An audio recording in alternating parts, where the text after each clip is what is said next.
So my Monarch here, I have an AXA, and I was very fortunate in picking up quite a variety of the AXA tool holders. And I thought it was a great simple idea, hanging the tool holders right on the dovetail there. And yeah, it was quick and fast, a couple flat bars, hang the tool holders. Well, it's fast and easy, but it has one problem. You can't see what tool bit is in there. You see a side profile, but you don't. Sometimes you have to pick it up and take a look at it to see what it is, especially on some of the smaller stuff.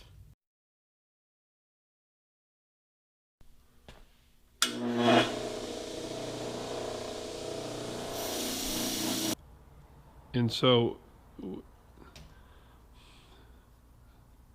that aligns well. Take the next one, it slides right in, touches the next piece there, and the next tool holder slides in place, back asswards. Let's try it that way. There we go. And then again, another one.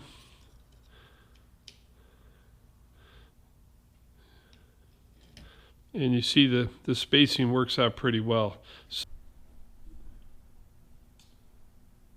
So basically here, just showing that I can basically get double the amount of tool holders in the same distance. Hello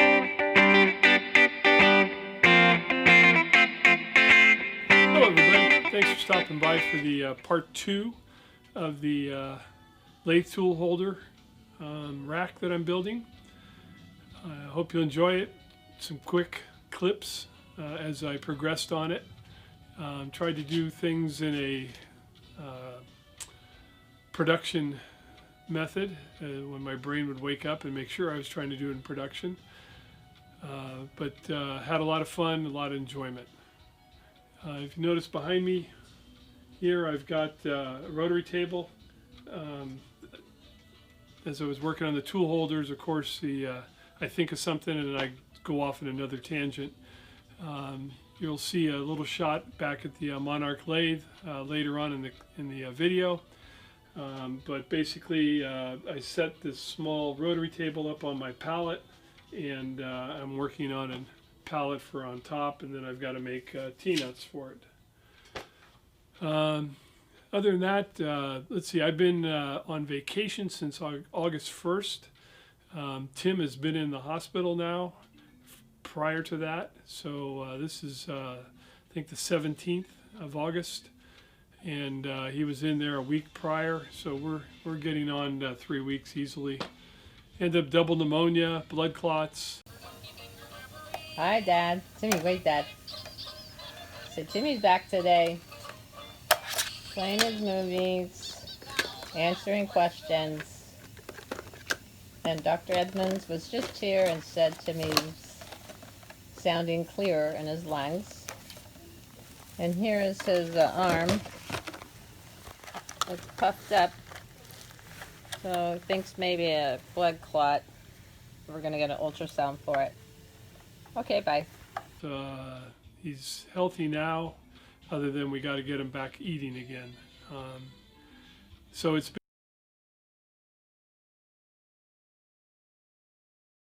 been a little tedious here for my wife and I.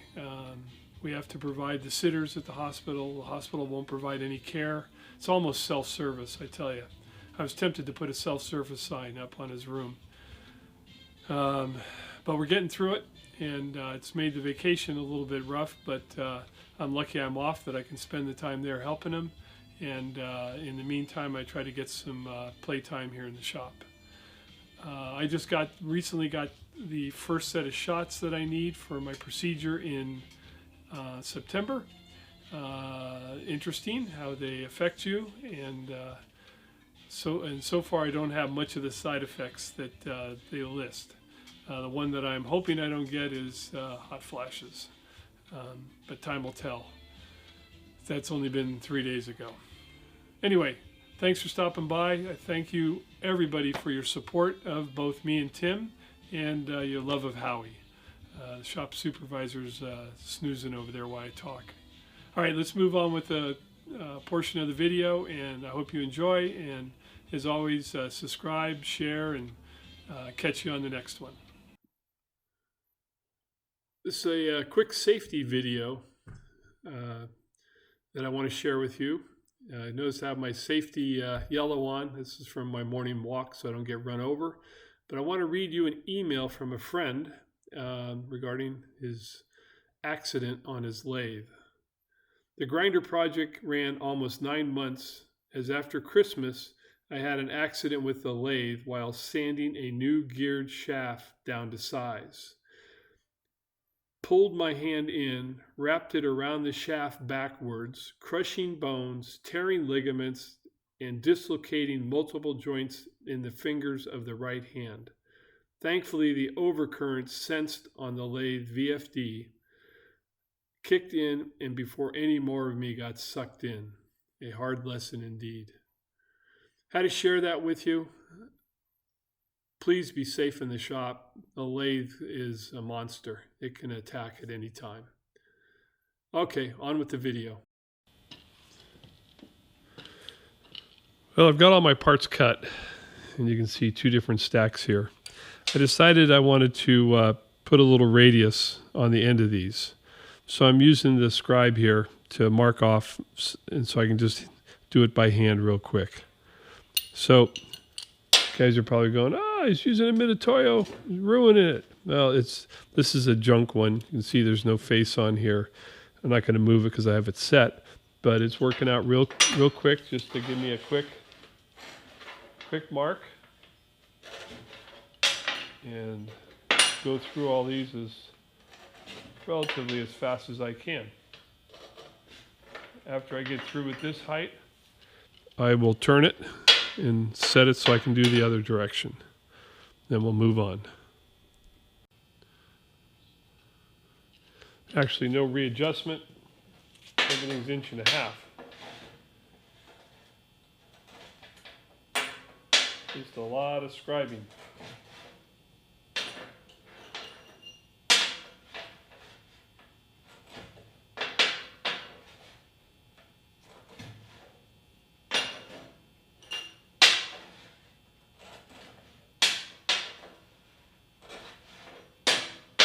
Where's the shop apprentice?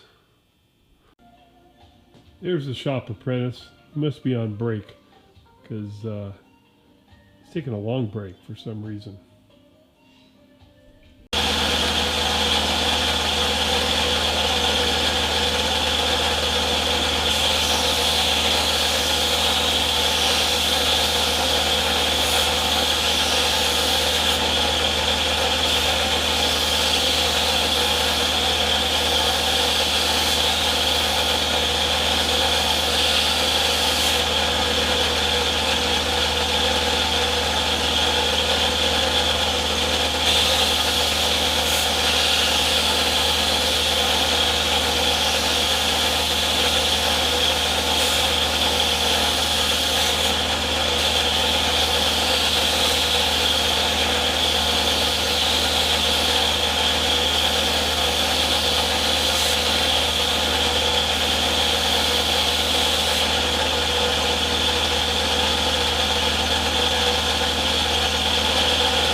The drill press, and I forgot to turn the microphone on.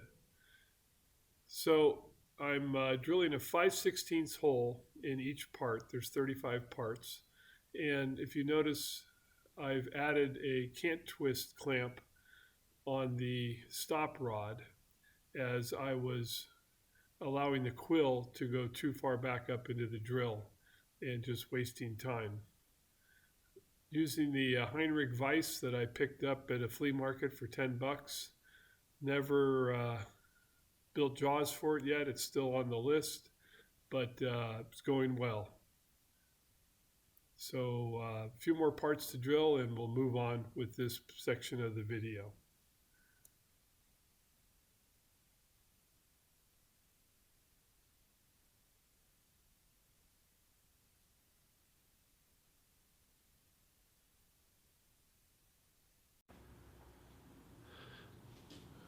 Well, let me bring you up to speed. I don't know where I might have left off, but all the parts have been cleaned, edges radiused, deburred, went through the glass beater, and we got the holes for attaching the welds. Kind of laid them out here, just doing a count where I'm at.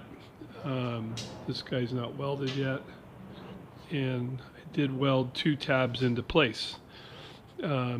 Behind there, I do have tabs welded to hold it at the angle I want on the wall.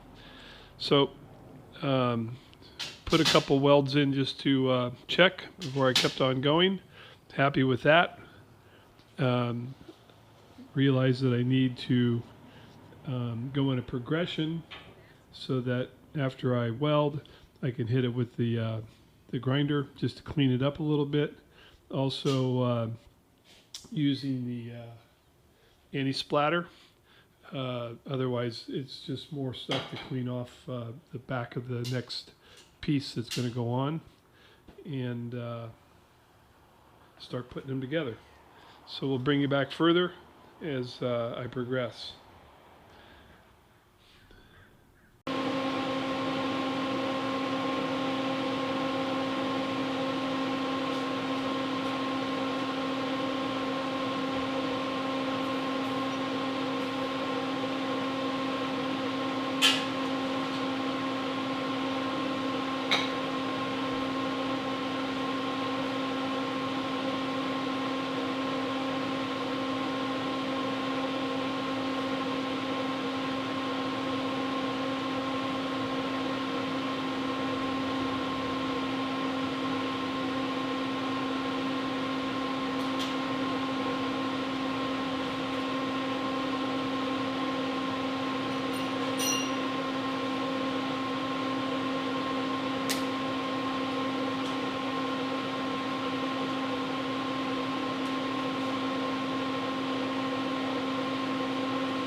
Well, I've welded 20 some plus of the holders, mount brackets down, and wanted to just go for a mock-up, especially for the boring bars. These, of course, are going to take different spacing over here, and I think I'm going to do well. And then the Loris knurling tool will sit down here at the end, hang off the other way. So I think I got everything to fit. So we'll bring you back. It moves on, but it's getting there. Okay, well, the remodel here at the Monarch is done. I have all my tool holders on a rack now. I actually have 2 spares up on the shelf. And I've kind of laid them out with threading, turning, boring, parting, a couple of spares that are empty, and then boring bars, and then the knurling tools down at the end, and the one sticking up in the air there is the carriage attachment. Turned out real well, real happy with it, and may even do a little color coding so they end up in the same place, but we'll see. Didn't clean the lathe. Let's flip to a short clip. I was turning this disc. It's 8 inches by 1 inch, and I turned this down to 7 inches, and I was getting 50 thousandths depth of cuts, and I was getting just pelted with chips, hot chips. Turn you down a little bit, you can see them down there on the ground. Anyway, only had to cut 1 inch. So here's a clip of my duct tape and cardboard shield.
So I wasn't getting pelted so bad.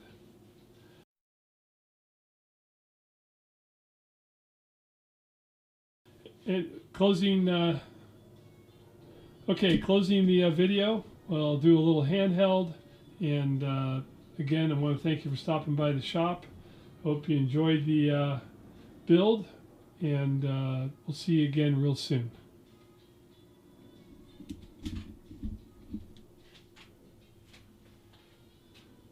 There's a shelf over here with a magnet, just for a place to store bits.